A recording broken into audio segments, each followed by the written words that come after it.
नमस्कार, मैं हूं आपके साथ ऋतिका शर्मा और आप देख रहे हैं सिंध भारत। आइरो करते हैं सिंध रिपोर्टर की ओर। नमस्कार साथियों, खबर आ रही है जिला अस्पताल छतरपुर से, जहां पर एक सोशल मीडिया में तेजी से वीडियो वायरल हो रहा है। जो चूहों के आतंक से जिला अस्पताल परेशान है, जहां पर शिशुओं को जो माताएं हैं वो निश्चित तौर पे बचाने के लिए परेशान है। उनको ये लगता है, क्योंकि फिलहाल में इंदौर जिला अस्पताल से खबर आई थी, जहां पर 2 शिशुओं को चूहों के द्वारा मार दिया गया था, जिसको लेकर माताएं शिशुओं की परेशान है।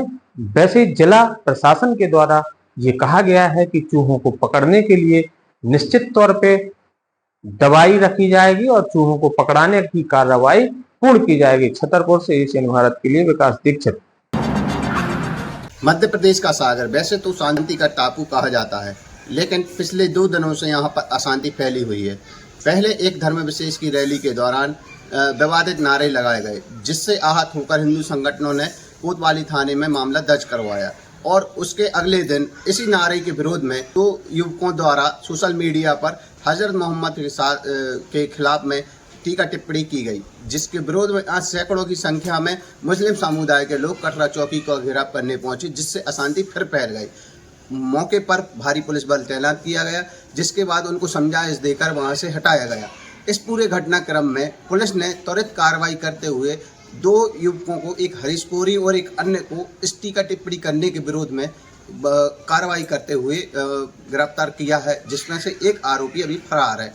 हम आपको बता दें कि जैसे ही इस सोशल मीडिया पर इन लोगों ने टिप्पणी की, पूरा मुस्लिम समाज आक्रोशित हो गया और बड़ी संख्या में कटरा चौकी पर पहुंचे। तुरंत कार्रवाई करते हुए स्थिति पुलिस ने नियंत्रण की। आज खुजनेर में कांग्रेस पार्टी की बैठक रखी गई थी। उसको लेकर पूर्व ऊर्जा मंत्री और जिला अध्यक्ष प्रवेश सिंह जी का आगमन हुआ। उनके माध्यम से बैठक की गई और पूर्व विधायक राजगढ़ से बापू सिंह तंवर और पूर्व विधायक हेमराज जी कल्पोनी से और कार्यकर्ता जनप्रतिनिधि भी मौजूद रहे। कांग्रेस पार्टी का एक उद्देश्य था उनका कि जो लाडली बहनें हैं उनका पोर्टल नहीं खोला गया, उसको खोला जाए।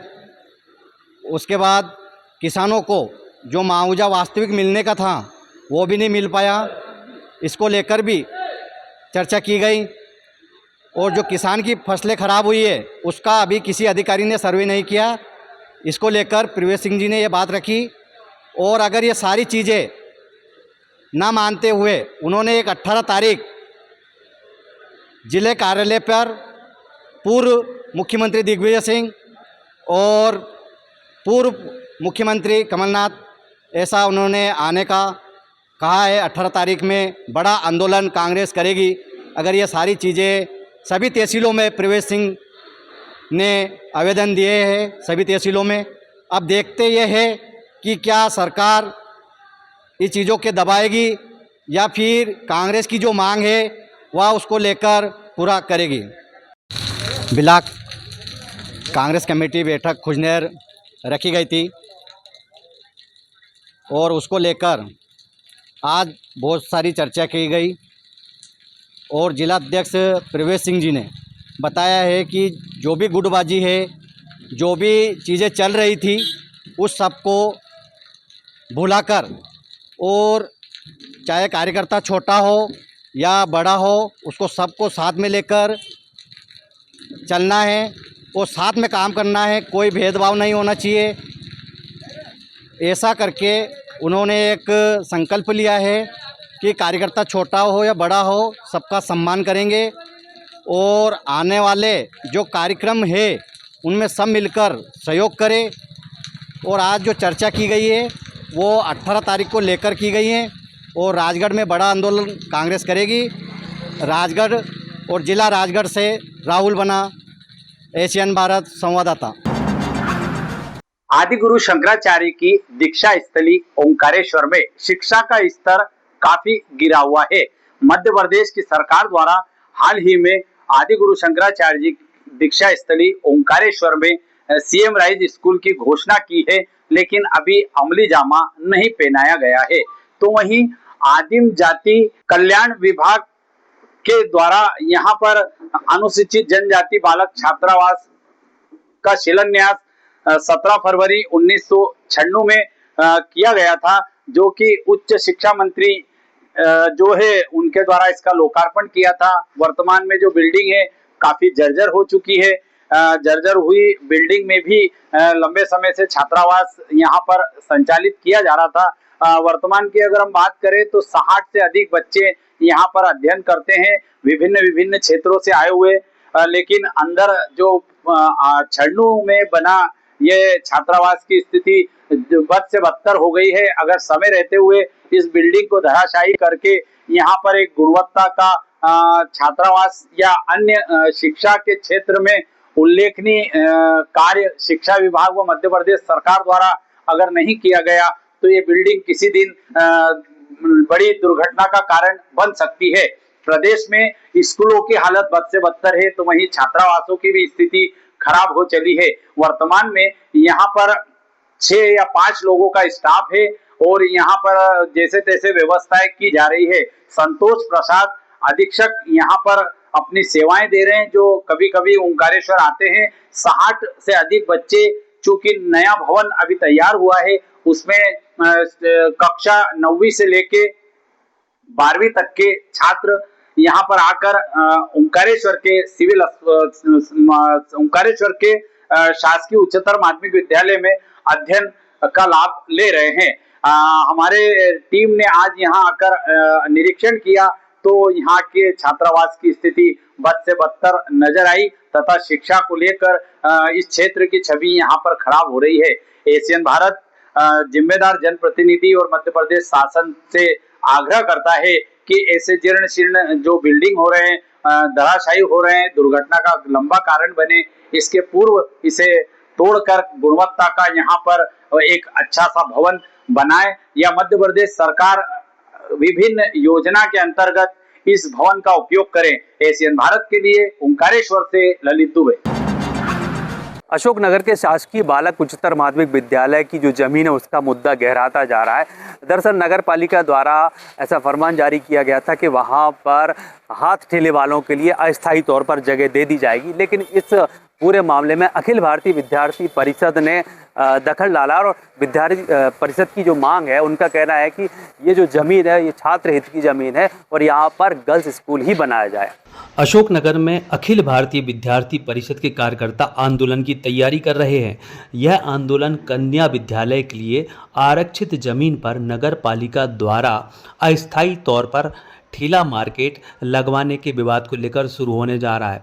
दरअसल विद्यार्थी परिषद के कार्यकर्ताओं ने आज अशोकनगर जिला मुख्यालय पर एक प्रेस वार्ता की, जिसमें उन्होंने बताया कि नगर पालिका परिषद अशोकनगर के जो शासकीय बालक उच्चतर माध्यमिक विद्यालय की ज़मीन थी, जिसे बाद में कन्या विद्यालय के लिए आरक्षित कर दिया गया था, उस ज़मीन पर ठेला लगवाने की प्लानिंग कर रही है। हालांकि ये ठेले जो हैं वो अस्थायी तौर पर लगने वाले थे। इस मामले को लेकर विद्यार्थी परिषद द्वारा बीते दिनों कलेक्ट्रेट पहुंचकर एक ज्ञापन भी दिया गया था। आज उन्होंने इस मामले को लेकर स्पष्ट किया है कि 3 दिन के अंदर इस ग्राउंड की जो है वो सीमांकन होना चाहिए और साथ ही साथ 1 महीने के अंदर इस ग्राउंड पर ठेले ना लगकर बल्कि छात्राओं के लिए एक प्ले ग्राउंड बन जाना चाहिए। और अगर 1 महीने बाद भी सरकार या प्रशासन या स्थानीय जो जनप्रतिनिधि हैं वो विद्यार्थी परिषद की मांग नहीं मांगते हैं, तो फिर विद्यार्थी परिषद बड़ा आंदोलन अशोकनगर में करेगी। इस पूरे मामले को लेकर अशोकनगर के नगर पालिका अध्यक्ष नीरज मनोरिया का कहना है कि नगर हित में और छात्र हित में जो भी निर्णय होगा वह काम किया जाएगा। यदि छात्र संगठन या फिर प्रशासन इस बात के लिए राजी नहीं होता है कि वहाँ पर ठेले ना लगाए जाएं, तो फिर ठेले वहाँ पर नहीं लगाए जाएंगे। अब देखना होगा कि आगे इस मामले में क्या कुछ होता है। विद्यार्थी परिषद द्वारा इस पूरे मामले को लेकर आज अशोकनगर जिला मुख्यालय पर एक प्रेस कॉन्फ्रेंस का आयोजन किया गया और उन्होंने सीधे तौर पर प्रशासन के सामने मांग रखी है कि 3 दिन के अंदर इस पूरी ज़मीन का सीमांकन किया जाए और इसके बाद 1 महीने के अंदर इस पूरी ज़मीन पर बाउंड्री वॉल बनाकर इस ज़मीन को छात्राओं के लिए खेल ग्राउंड बना दिया जाए। उनका सीधा सीधा कहना है कि यहाँ पर किसी भी कीमत पे ठेलों को नहीं लगने दिया जाएगा, किसी प्रकार का अतिक्रमण नहीं होने दिया जाएगा और 1 महीने बाद भी प्रशासन द्वारा उनकी मांगें नहीं मानी जाती हैं तो वे फिर किसी भी आंदोलन करने के लिए उतारू रहेंगे। अशोकनगर से आशीष मालवीय, एसीएन रिपोर्टर। गंभीर आरोप लगे, तानाशाही के आरोप पार्षदों द्वारा लगाए गए हैं।